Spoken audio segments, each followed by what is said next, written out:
आज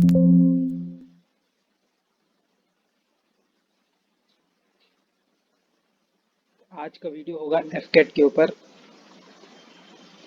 air force common admission test. AFCAT कौन कौन अप्लाई कर सकता है, क्या एलिजिबिलिटी क्राइटेरिया है, क्या क्या एग्जाम का पैटर्न है, क्या क्या सिलेबस है, कैसे प्रिपेयर करना चाहिए, कब होगा आपकी एफएसबी, कब होगी, कितना कट ऑफ होना चाहिए, कितना मेरिट लिस्ट में कितना मेरिट लिस्ट में आउट होते हैं, मेरिट लिस्ट में मार्क्स कितने होने चाहिए। एसएसबी के छोड़ के एसएसबी के आपको मिलेंगे, लेकिन आपके मार्क्स फ्लाइंग ब्रांच के लिए, एडमिनिस्ट्रेशन ब्रांच के लिए, अलग अलग ब्रांच के लिए कितना कट ऑफ होना चाहिए, वो सब हम इस वीडियो में डिस्कस करेंगे। कब नोटिफिकेशन आता है, क्या क्या सिलेबस है, सब इस वीडियो में हम डिस्कस करेंगे। अगर आपको स्पीड बढ़ाना है तो 1.5x पे आप इस वीडियो को देख सकते हो। अब वो आपके ऊपर है। तो let's start. AFCAT Air Force common admission test, ये आपका नोटिफिकेशन आता है। ये था 2/20 2022 का था। ये जून में आया था, जून से स्टार्ट होने वाला था। Will open on June 11 AM। और इसका 30 डेज़ का रहता है पीरियड, तब तक आप भर सकते हो। अब इसमें ये आपको बहुत इम्पॉर्टेंट बात यह है कि जो शॉर्ट सर्विस कमीशन है, फ्लाइंग ब्रांच में अगर आपको जाना है तो आपको शॉर्ट सर्विस कमीशन ही मिलेगा, परमानेंट कमीशन नहीं मिलेगा। परमानेंट कमीशन एनडीए वाले, पीसी एनडीए वाले या फिर सीडीएस वाले रहते हैं परमानेंट कमीशन। तो अगर आपको परमानेंट कमीशन चाहिए तो आप सीडीएस से जा सकते हो। सीडीएस का डिटेल वीडियो आपको पिंड सेक्शन में मिल जाएगा, मैं उसको मेंशन कर दूंगा, उसको भी आप देख सकते हो। अब अगर आपको दूसरी ब्रांच में जाना है तो उसके लिए आपको short service commission, permanent commission दोनों मिल जाएगा, ग्राउंड ड्यूटी के लिए, टेक्निकल नॉन टेक्निकल। और वैकेंसीज जो होती है मेल और फीमेल की, वो इस तरीके से मेंशन कर दी जाती है कि ये शॉर्ट सर्विस कमीशन मेल के लिए और फीमेल के लिए है, और ये technical permanent commission, short service commission, and same as for non technical permanent commission, short service commission. तो ये आपके मेरिट लिस्ट पे डिपेंड करता है कि आपको परमानेंट कमीशन मिलेगा या शॉर्ट सर्विस कमीशन मिलेगा। तो इस नोटिफिकेशन को आप चेक कर सकते हो जब कोर्स का नेक्स्ट कोर्स का जब नोटिफिकेशन आएगा, जब नेक्स्ट एफकेट के लिए नोटिफिकेशन आएगा। और इस बार पैटर्न थोड़ा सा चेंज हो गया था last time and this time. The pattern of the exam has been change. तो आपको मैं बताता हूँ कैसे होता है। अगर आप का क्वेश्चन सही होगा तो आपको +3 मार्क्स मिलेंगे, +3। अगर आपका क्वेश्चन गलत होता है तो -1 मार्क्स। ओके। तो आपका जो पेपर होता है एफकेट का, जो नॉर्मल हर एक कोई दे सकता है उनके लिए, उनका जो एफकेट का पेपर होता है उसमें 2 आवर्स का एग्जाम रहेगा आपका। 100 क्वेश्चन रहेंगे, 300 मार्क्स रहेगा मैक्सिमम। 300 मार्क्स का क्वेश्चन होगा। 1 क्वेश्चन =3 मार्क्स। ओके। और ईकेटी का जो पेपर होता है, ईकेटी का mechanical, computer science, electrical, electronics, मतलब सिविल वाले जो स्टूडेंट्स होते हैं, सिविल इंजीनियरिंग वाले, उनके लिए नहीं होता है। ठीक है, मैं भी सिविल इंजीनियरिंग का स्टूडेंट हूँ तो मेरे लिए नहीं था, मैं अप्लाई नहीं कर सकता ईकेटी के लिए। ईकेटी का आपका 45 मिनट्स का पेपर होता है, और ये जस्ट 30 मिनट्स का ब्रेक देते हैं, उसके बाद ही होता है एग्जाम के। एफकेट के जस्ट बाद होगा ईकेटी का आपका एग्जाम। तो उसमें आपके मिनिमम क्वेश्चन 50 रहेंगे, और सेम 3 फॉर पॉजिटिव, और इसमें आपके 150 मार्क्स का ये पेपर होगा। अब आपका इसमें सिलेबस क्या होगा, सिलेबस या पैटर्न क्या है एग्जाम का। तो आपको 2 घंटे दिए जाएंगे 100 क्वेश्चन के लिए। इंग्लिश का आपका पेपर होगा, जीएस का होगा, मैथ्स का होगा, रीजनिंग का होगा। तो अब इसमें हमें अटेम्प्ट कैसे करना चाहिए, हमारा क्या स्ट्रेटजी होनी चाहिए, हमें कैसे करना चाहिए, हमें पढ़ना क्या क्या चाहिए, ये सब मैं आपको इन्फॉर्म करूंगा। जो जो अगर हम जीके के लिए देखें, जनरल अवेयरनेस के लिए देखें, अगर आप सीडीएस के लिए पढ़ते हो तो आपको डीप में पढ़ना पड़ेगा, आपको हिस्ट्री पूरा डीप में पढ़ना पड़ेगा, ज्योग्राफी, स्पोर्ट्स, ये सब। नेशनल इंटीग्रेशन नहीं आता उसमें, ऑर्गेनाइजेशन आता है, national organisation, ecology, Indian polity, economy, basic science. जो आप साइंस सीडीएस के लिए पढ़ते हो वो डिफरेंट होती है, और जीएस एफकेट की डिफरेंट होती है। जीएस में साइंस एकदम 1-2 क्वेश्चन आते हैं ज़्यादा से ज़्यादा, वो भी बायो के आते हैं, पर ज़्यादा क्वेश्चन नहीं आते हैं, फैक्चुअल आते हैं, टू दी पॉइंट आते हैं। और आप ऐसे क्वेश्चन आते हैं जो रट सको, जो फैक्ट है। जो एक आपने बुक देखी होगी जिसमें रहते हैं कि टॉप 500 क्वेश्चन फॉर एफकेट, उस बुक में से पक्का आएंगे क्वेश्चन, क्योंकि एफकेट के क्वेश्चन ही ऐसे होते हैं कि आप रीड करोगे और आपको, आपने अगर पढ़ रखा है तो आपको एमसीक्यू में पता चल जाएगा ए है कि बी है या सी है। सीडीएस में क्या होता है कि ऑप्शन के साथ भी वो लैंग्वेज के साथ खेलता है ताकि आपको समझ ना आए, और अगर आप थोड़ा सा कंफ्यूजन रहा और आपकी अंडरस्टैंडिंग नहीं है, आपने अच्छे प्रॉपरली रीड नहीं करा है, तो आप ए ऑप्शन होगा तो आपको बी भी सेम लगेगा, सी भी सेम लगेगा, डी भी सेम लगेगा, तो वहाँ पे आप मिस्टेक कर सकते हो कि आप ऑप्शन वो कर दो। लेकिन एफकेट में ऐसा नहीं होता है, एफकेट में इसलिए कंपैरेटिवली थोड़ा सा इजी हो जाता है। लेकिन हिस्ट्री जो है उसमें आपको बहुत बुक्स के नेम, ऑथर के नेम, ये सब डायनेस्टी वगैरह सब याद करना पड़ेगा कि कब किसका क्या स्टार्ट हुआ, कब अलाउद्दीन खिलजी कब आया था, कौन उस टाइम रूलर था, सब आपको याद करना पड़ेगा। इंग्लिश के लिए क्या आता है, comprehension, error detection, sentence completion of sentence, filling correct words, synonym, antonym, close test, और idiom phrases, analogy, statement arrangement, substitution of words, one word substitution। तो अकॉर्डिंग टू मी इस एग्जाम का लेवल क्या टफ करता है, इस exam का level tough ये करता है वन वर्ड सब्स्टिट्यूशन। इसमें क्या होता है कि आपको कुछ भी एक वर्ड दे दिया जाएगा या सेंटेंस दे दिया जाएगा और चार ऑप्शन में वर्ड लिखे रहेंगे कि ये जो डेफिनेशन है ये किसको सूट करती है। तो ये रहेगा, मेरे को ये लगता है कि ये और एंटोनिम सिनोनिम इसके थोड़े से टफ रहते हैं बस कंपेरेटिव टू सीडीएस। सीडीएस में इजी आते हैं, सीडीएस में एक दो क्वेश्चन टफ आते हैं 10 में से एंटोनिम सिनोनिम के, लेकिन बाकी इजी होते हैं। लेकिन यहाँ पे इसके कारण थोड़ा सा इंग्लिश का लेवल बस सिनोनिम, एंटोनिम और ईडियम फ्रेजेस के कारण इसका थोड़ा सा लेवल हाई हो जाता है। वरना इंग्लिश एफकेट की बहुत बेसिक है, बहुत बेसिक है, आप अच्छे से कर सकते हो। बस यहाँ पे नेगेटिव मार्किंग का खेल है, अगर आपका नेगेटिव मार्किंग हुआ तो यहाँ सीधे -1 जाएगा। तो इसके कारण आपको देखना पड़ेगा कि आप अच्छे से मार्क कर रहे हो, आपकी एक्यूरेसी कितनी है, क्या है, तो ये डिपेंड करेगा। अब मैथ्स का है, मैथ्स में decimal fraction, time and work, average, percentage, profit loss, ratio, proportion, simple and compound interest, time, distance, area, perimeter, probability, number system, number series, mix, alligation, rule, clocks. तो इसमें basically आपका जो arithmetic होता है CDS का, वो यहाँ पे आप अगर आपने वो पढ़ रखा है तो यहाँ पे हो जाएगा। वहाँ पे जो 20 से 25 मार्क्स का आता है वो यहाँ आपका एफकेट निकलवा देगा। अगर आपका वो स्ट्रांग है तो आपका एफकेट निकल जाएगा। अगर आपका सीडीएस में अर्थमेटिक स्ट्रांग है, अर्थमेटिक स्ट्रांग है तो आपका एफकेट आराम से निकल जाएगा। तो इसकी आपको चिंता करने की जरूरत नहीं है। ये जो पैटर्न चेंज हुआ है इसमें अब 20 क्वेश्चंस आते हैं, पहले 18 क्वेश्चंस आते थे।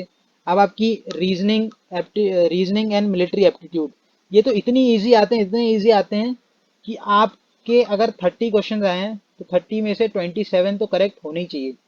और अगर आपने थोड़ा सा भी माइनर मिस्टेक कर दी तो क्वेश्चन आपका गलत हो जाएगा, क्योंकि ऑप्शन आपको सेम लगेंगे। लेकिन अगर आपको क्या कहते हैं वर्बल रीजनिंग देखना है कि वर्बल रीजनिंग में क्या क्या आता है, तो मैं आपको अभी आगे बता दूंगा।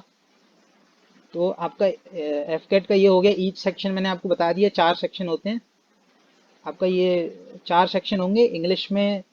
पहले जो ओल्ड पैटर्न था उसमें क्या होता था कि 25 क्वेश्चन आते थे इंग्लिश में। ये अब जो न्यू पैटर्न है, जो फेब वाले से चेंज हुआ है, फेब 2022 से जो चेंज हुआ है, उसमें चेंज यहाँ आया है, ये यहाँ और यहाँ पे चेंज आया है। पहले 18 क्वेश्चन आते थे, अब 20 क्वेश्चन आते हैं। 32 आते थे, अब 30 आते हैं। तो चेंज ये हुआ है। अब आपको उसके लिए प्रिपेयर कैसे करना है, जिसकी मैथ स्ट्रांग होगी उसके लिए बहुत अच्छा है कि नंबर ऑफ क्वेश्चंस बढ़ गए, आप अच्छे से अटेम्प्ट कर सकोगे। तो इंग्लिश का मैंने आपको बता दिया है कि ये आपका है। आप सिनोनिम, एंटोनिम, आप सिनोनिम एंटोनिम तो करते जाइए, ईडियम फ्रेजेस करते जाइए। ये आपका सीडीएस में भी हेल्प करेगा और यहाँ भी हेल्प करेगा। और बाकी जो क्लोज टेस्ट है ये आपका सेम सीडीएस में आता है, लेकिन वो 10 10 10 फिलिंदा ब्लैंक्स रहते हैं उसमें, और यहाँ पे आपके 3 से 4 रहेंगे बस। और एरर, स्पॉटिंग दी एरर, ये तो आता ही आता है आपका, सीडीएस में भी आता है। तो अगर आप सीडीएस के लिए प्रिपेयर कर रहे हो तो इसके लिए भी हो जाएगा प्रिपेयर। अगर आप सीडीएस के लिए प्रिपेयर कर रहे हो तो आपका एफकेट क्लियर हो जाएगा। सीडीएस के लिए प्रिपेयर कर रहे हो तो एफकेट तो पक्का क्लियर हो जाएगा, ये 100% चांस है। बस अगर आप नेगेटिव मार्किंग ना कर दो तो। आपका जीके का मैंने आपको बता दिया है पूरा कि आपको कैसे पढ़ना है। साइंस में आप ज़्यादा फोकस ना करें। आप यहाँ पे हिस्ट्री, ज्योग्राफी, स्पोर्ट्स, आपके स्पोर्ट्स के जो हैं, जो आपका ओलंपिक होता है उससे रिलेटेड क्वेश्चंस आ जाते हैं। करंट, जो भी आपका करंट है उससे रिलेटेड, करंट अफेयर उससे रिलेटेड आ जाता है। जो फेब का 2022 का था उसमें उन्होंने पूरा पैटर्न चेंज कर दिया था, उन्होंने पूरा करंट अफेयर पूछ लिया था। पूरा का पूरा करंट, जो करंट चल रहा था उस टाइम उससे पूछ लिया था। तो जो करंट अफेयर है, ये वाला करंट अफेयर ये आपको पता होना चाहिए। एक्सरसाइज वगैरह सब पता होना चाहिए कि कहाँ पे कौन सा नेशन, कहाँ पे G7 समिट हो रहा है। और अभी जैसे कि SOC का हो रहा है, वो आपको हर एक चीज़ पता होना चाहिए। कहाँ पे कौन सा प्रेसिडेंट चेंज हो रहा है, कहाँ पे कौन प्राइम मिनिस्टर बना, कहाँ पे किसकी डेथ हुई, फेमस पर्सनैलिटी की। जो फैक्चुअल है वो सब आपको GS में पता ही होना चाहिए फॉर एफकेट। तब जाके आपका एफकेट क्लियर होगा। फिर आपका मैथ्स हो गया। तो मैथ्स का आपका बिल्कुल सीडीएस के जैसे ही है। मैंने आपको बताया कि अगर आपने अर्थमेटिक कर लिया तो आपका हो जाएगा, बिल्कुल आराम से हो जाएगा। परसेंटेज, आपका परसेंटेज आता है। और इसमें सीडीएस से कंपैरेटिव ये होता है कि थोड़ा सा लेंदी क्वेश्चंस आते हैं। जो सीडीएस में जो क्वेश्चंस आते हैं वो लेंदी नहीं होते हैं, वो लेंदी कम होते हैं। कौन से? अर्थमेटिक वाले कम होते हैं। लेकिन एफकेट में लेंदी क्वेश्चन आते हैं। एफकेट में लेंदी क्वेश्चन आते हैं, जैसे कि आपका कंपाउंड इंटरेस्ट हो गया, सिंपल इंटरेस्ट हो गया। सीडीएस में कितने क्वेश्चन आते हैं? सीडीएस में आपके 2 क्वेश्चन आएंगे मैक्सिमम। यहाँ पे आपके कितने आ जाएंगे? एफकेट में कितने आ जाएंगे आपके? आपके इसमें आ जाएंगे 3 से 4 क्वेश्चन आ जाएंगे। अब जब ये क्वेश्चन आ जाते हैं तो आपको टाइम मैनेजमेंट करना पड़ेगा। थोड़ा कैलकुलेशन, लेंदी कैलकुलेशन रहता है। तो आपका ये हो गया time, speed, time and work. और ऐसे क्वेश्चन आते हैं कि अगर 20 रुपए किलो चीनी है ए, और बी है 30 रुपए किलो, 30 रुपीज़ किलो। तो जब आप इसको मिक्स करोगे एक कंटेनर में, तो आप कितना परसेंट मिक्स करोगे कि आप इसको 26 रुपीज़ किलो बेच सकोगे। तो इस टाइप के क्वेश्चन आते हैं मिक्सचर एंड एलिगेशन में। तो ये आप क्वेश्चंस कर सकते हो, मैं आपको और इन्फॉर्म कर दूंगा। अब यहाँ पे वर्बल और नॉन वर्बल रीजनिंग आती है। तो अगर आपकी नॉन वर्बल रीजनिंग हम देखें तो ये एकदम बेसिक होता है। एकदम आपके क्या कहते हैं, analogy, odd one out, non verbal series, completion of figure, image analysis, embedded figure, rotated figure. आप कहना कि बी होगा या सी होगा। अब आता है आपका टाइमिंग, एग्जाम का टाइमिंग। तो 2 शिफ्ट होते हैं। तो 2 शिफ्ट इस बेसिस पे होते हैं कि फर्स्ट शिफ्ट, सेकंड शिफ्ट। तो आपको अगर एग्जाम है तो आपको 7:30 बजे रिपोर्ट करना पड़ जाएगा, और 12:30 बजे तक आपका सेकंड शिफ्ट वालों को रिपोर्ट करना पड़ेगा। और जो आपका एग्जाम होता है वो इस टाइमिंग पे होता है, लेकिन आपको पहले पहुंचना ही पड़ेगा, क्योंकि वहाँ पे आपको वेरीफाई करते हैं, आपको चेक करते हैं कि आपने सब सही डॉक्यूमेंट्स लेके आए हो कि नहीं लेके आए हो, फोटो है कि नहीं आपके पास। तो इसलिए आपको पहले रिपोर्ट करना पड़ता है। तो आपका टाइमिंग रहता है 9:45 टू 11:45, 2 आवर्स का एग्जाम होता है।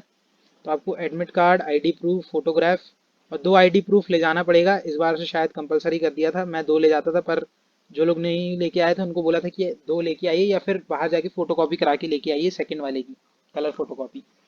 तो वहाँ आप लेके जाइएगा।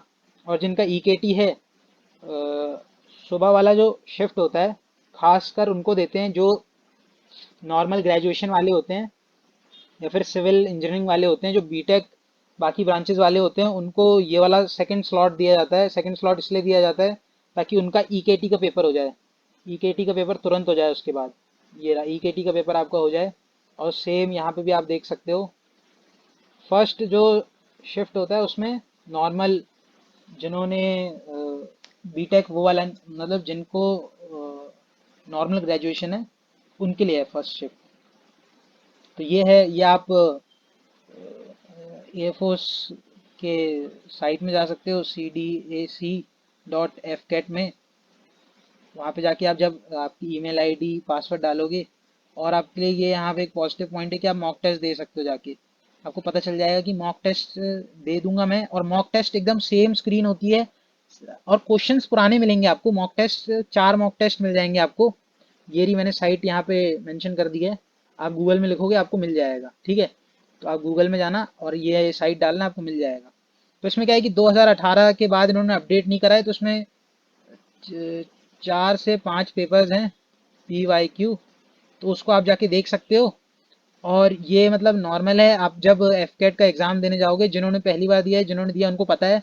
ऐसे ही आपको हॉल टिकट डालना पड़ेगा, फिर आपको अपना ईमेल डालना पड़ेगा, फिर आप लॉगिन करोगे, जैसे आपके स्क्रीन में लॉगिन के लिए आ जाएगा।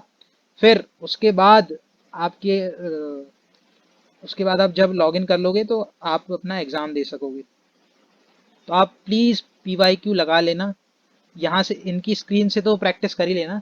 अब जब आपका एग्ज़ाम क्वालिफाई हो जाएगा तो आपको 300 से आपका कट ऑफ कितना आता है, आपको कट ऑफ आता है 155 इज़ मिनिमम, से फिर तो 165 तक जाता है कट ऑफ। इतना ही कट ऑफ जाता है आपका। तो अगर आपको फ्लाइंग ब्रांच वाले हो, आप फ्लाइंग ब्रांच वाले, तो अगर आप 170 भी लेके आ रहे हो तो आप क्या कहते हैं, मेरिट इन हो जाओगे। लेकिन अगर आप नॉर्मल ग्रेजुएट हो, जिसको फ्लाइंग ब्रांच में नहीं जाना है, जिसको ग्राउंड ड्यूटी में जाना है, एडमिनिस्ट्रेशन ब्रांच में जाना है, दूसरी ब्रांच में जाना है, उसको भाई 200 प्लस ही मार्क्स लाने पड़ेंगे, तब जाके आप मेरिट इन होगे, वरना मेरिट इन नहीं होगे। अब आता हूँ, अब आपका जब क्वालिफाई हो जाएगा एग्जाम, जब आपका कट ऑफ क्लियर हो जाएगा तो आपको डेट डेट चूज करने के लिए आएगा। किसके लिए? एसएसबी के लिए। एसएसबी के लिए air force selection board, AFSB. Army में हम एसएसबी बोल सकते हैं, लेकिन एयरफोर्स में हम बोलते हैं एएफएसबी, एयरफोर्स सिलेक्शन बोर्ड। तो आपको एएफएसबी जाने को मिलेगा, आप अगर आप क्वालिफाई कर लेते हो तो। अब एएफएसबी सेम है, एसएस सेम ही है, आपको पता है, मैंने आपको पहले ही बताया, और आपको पता है जो पहले गए हैं।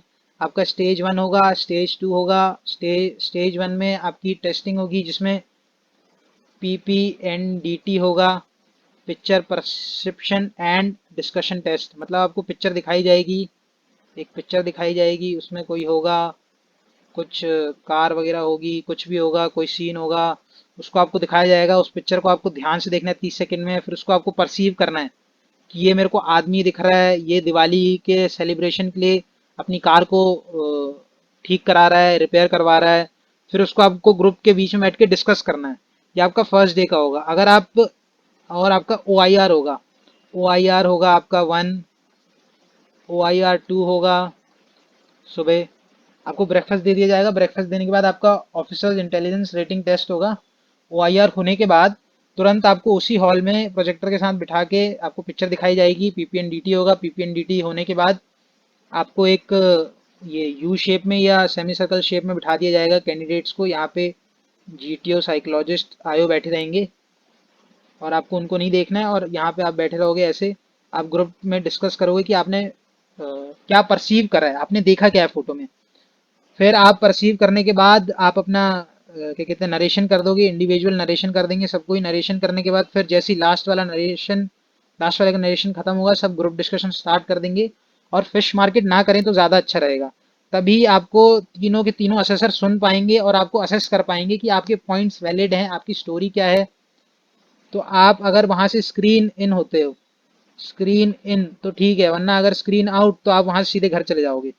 और अगर आप स्क्रीन इन होते हो तो स्टेज 2 के लिए आपको साइकोलॉजी टेस्ट होगा आपका आफ्टरनून में। फिर आपका GTO होगा और इंटरव्यू होगा, जो नेक्स्ट 4 डेज हैं।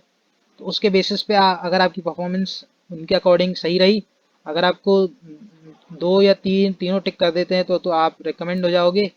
अगर रिकमेंड हो जाते हो, अगर रिकमेंड हो जाओगे तो, वैसे FSB में रिकमेंड होने के बाद पॉजिटिव साइन नहीं मिलता है चेस्ट नंबर पे, ये आपको आर्मी और नेवी में मिल जाएगा।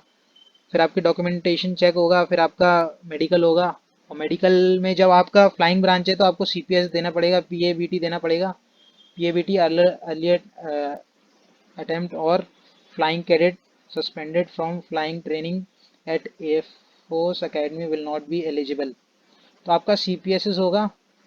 और CPSS आपका एक अलग ही टाइप का एक और एग्ज़ाम बोल सकते हैं, कि ये कुछ नहीं है, ये एक और एग्ज़ाम है। इसमें ऐसे ऐसे टाइप के एग्ज़ाम होते हैं, ऐसा ऐसा टाइप के क्वेश्चन होते हैं कि आपको ऐसे बॉल्स आ रही होती हैं, आ रही होती हैं, आ रही होती हैं, आपको टच करना होता है, टच, कि आपकी स्पीड क्या है, आपकी स्पीड क्या है।